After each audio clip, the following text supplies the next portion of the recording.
प्रिय तिमी, यो पत्र लेख्न बसेपछि मन एकदमै भारी पनि छ र हल्का पनि छ।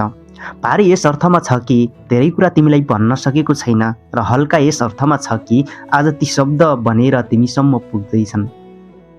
तिमीलाई भेट्नु मेरो जीवनको कुनै ठुलो योजना थिएन, तर सायद तिमीले आफ्नो तरिकाले सबै कुरा मिलाउँछ। सुरुमा तिमी सामान्य लाग्यौ, अरू जस्तै, तर समय बित्दै जाँदा मैले बुझेँ तिमी अरू जस्तो कहिल्यै थिएनौ।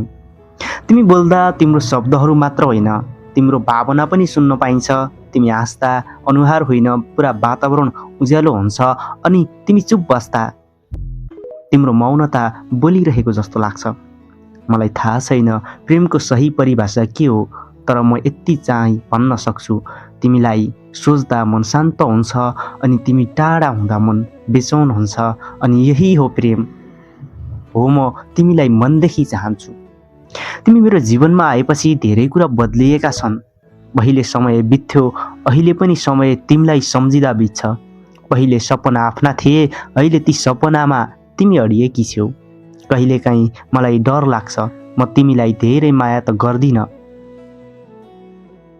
कहिलेकाहीँ मलाई डर लाग्छ म तिमीलाई धेरै माया त गर्दिनँ, तर फेरि सोच्दा लाग्छ प्रेमलाई नाप्न सकिँदैन, यो त बस महसुस गर्ने कुरा हो। यदि कुनै दिन तिमी थाक्यौ भने म तिम्रो साथी बन्न चाहन्छु। यदि कुनै दिन तिमी हरायौ भने म तिमीलाई खोज्ने आशा बन्न चाहन्छु। यदि कुनै दिन तिमीले आफैलाई कमजोर महसुस गर्यौ भने म तिमीलाई सम्झाउने कारण बन्न चाहन्छु। तिमी कति विशेष छौ। म तिमीलाई ठुलो बाचा गर्न चाहन्न, किनकि बाचा कहिलेकाहीँ कमजोर हुन्छन्। तर एउटा कुरा साँचो हो, मेरो मनले तिमीलाई रोजिसकेको छ। तिमी बिना कुनै शर्त, बिना कुनै अपेक्षा। यदि जीवनले हामीलाई अलग बाटोमा लगे पनि म तिमीलाई दोष दिने छैन, बरु मुस्कुराएर सम्झिनेछु। कुनै बेला मेरो जीवनमा तिमी थियौ जसले मलाई साँचो अर्थमा महसुस गर्न सिकायो। तर यदि भाग्यले हामीलाई साथमै राख्यो भने म तिमीलाई हरेक दिन पहिले जस्तै होइन, अझ धेरै माया गर्न चाहन्छु। समयसँगै घट्ने होइन, बढ्न चाहन्छु। तिमीलाई थाहा छ सबैभन्दा ठुलो कुरा के हो भने म तिमीलाई पाउन खोजिरहेको छैन, म तिमीलाई बुझ्न खोजिरहेको छु।